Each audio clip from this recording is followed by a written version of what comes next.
Welcome back. The panel is joining us. Peter Baker, Chief White House Correspondent for the New York Times, NBC News Capitol Hill Correspondent Leigh Caldwell, and NBC News White House Correspondent Geoff Bennett. All right, guys, I think the theme of this is simply going to be President Trump's dividing of the Republican Party. Peter Baker, in the last sort of 10 days, he's called on the Republican governor of Georgia to resign. He essentially called the entire runoff campaign illegal, threatened John Thune with a Kristi Noem primary challenge. President Trump here, we knew that he might burn it all down.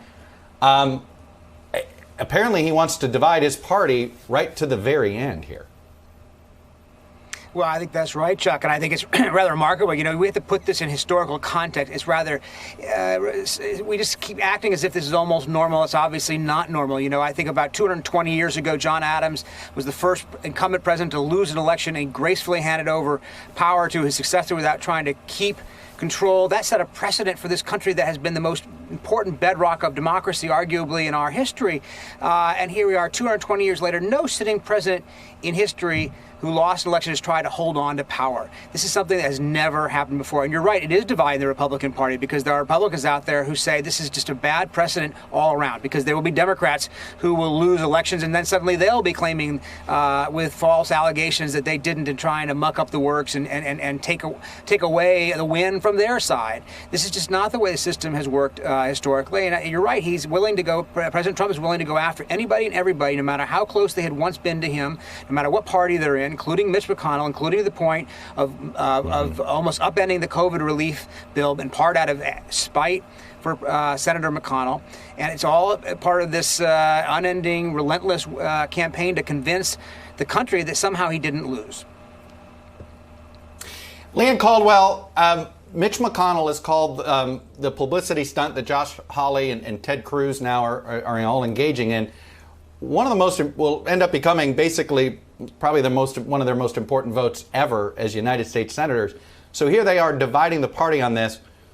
How divided is this party going to be on this vote on that Senate Republican floor? We know what's going to happen with House Republicans. They are the Trump base. But Senate Republicans are not.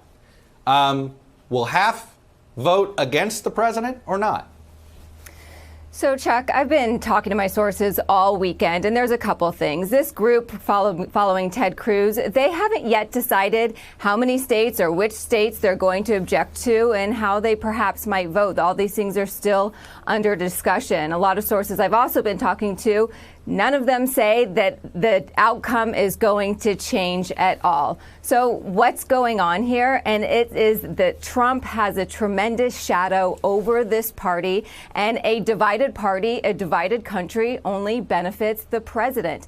And there's a lot of electoral politics that are coming into play here, especially with Trump's grip on the Republican base, on conservative voters. It's not just 2022, the midterm elections, but it's looking ahead to the 2024, the presidential election as well, with people like Josh Hawley, Ted Cruz, who are perhaps possibly going to jump in that race, and even Vice President Mike Pence, who's going to have a big role on Wednesday, Chuck. Geoff, what's the end game for President Trump? What's his end game here? The end game is as it's always been, which was to find some off-ramp from this election to emerge as if he's not the loser. It has now resulted in the president trying to undermine a free and fair election. And it's an objective fact that the election results have been counted, recounted, certified, and litigated multiple times. President Trump and Republican allied groups are on the receiving end of about 60 court losses. And to Leanne's point, this gambit planned for Wednesday isn't expected to change the election outcome beyond, potentially damaging our democracy and damaging our standing in the world. And I've talked to some, establishment Republicans who are concerned that this fissure could create, on the one hand, a Trump party and a Republican party. And if that crack in the party hardens, and if that continues, it'll be hard, if not impossible, for Republicans to win swing states or swing seats because there just aren't functionally enough Republicans to support a party that's effectively split in two. And then on the other side, I've been covering the Biden transition from the very start in Wilmington, and there are concerns among Democrats that not only will this sort of leave this lie in the minds of millions of Trump supporters that Joe Biden is somehow not a legitimate president, It'll also make it increasingly difficult for a President Biden to get Republicans who support Donald Trump to buy into what Joe Biden is pushing to fight COVID. For every American to wear a mask, for every American to get vaccinated, not just once, but twice, Chuck. Peter Baker, if Democrats sweep the Senate seats on Tuesday in Georgia, the fallout, I mean, it's painfully obvious to any observer without a partisan hat that it will be Donald Trump will be the main reason why this happened. Maybe you could say Mitch McConnell is a secondary sort of boogeyman source there. But I imagine this will accelerate the divide inside the party, right? Well, you would think so, right? Because Republicans did pretty well in the November 3rd elections, all things considered, except at the top, right? They gained seats in the House. They held on to the Senate, even though they had more vulnerable members than the Democrats did. And so to lose these 2 Georgia seats in a state that, frankly, is still pretty Republican, even if it's trending now more Democratic than it had been in the past, would be a pretty big blow. It would leave them outside of power, both in the House and the Senate. It would leave Biden and the Democrats in control of all 3 of those, institutions.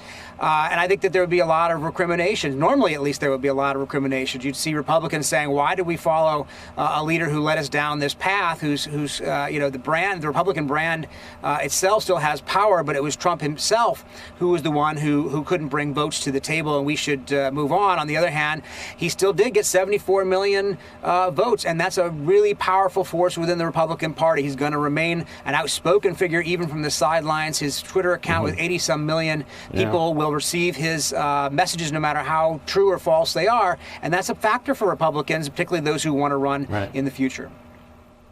And very quickly, Leigh Caldwell, does Mitch McConnell have anything to worry about if somehow he is not going to have the votes? He's not majority leader anymore. Would he have to worry about his leadership?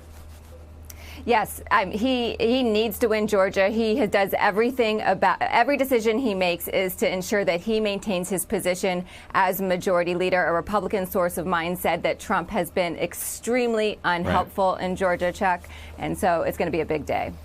Yep. All right. Excellent panel trio. Appreciate that. When we come back, the conspiracy theory that has migrated from the internet fringe to the halls of Congress, which gets sworn in today.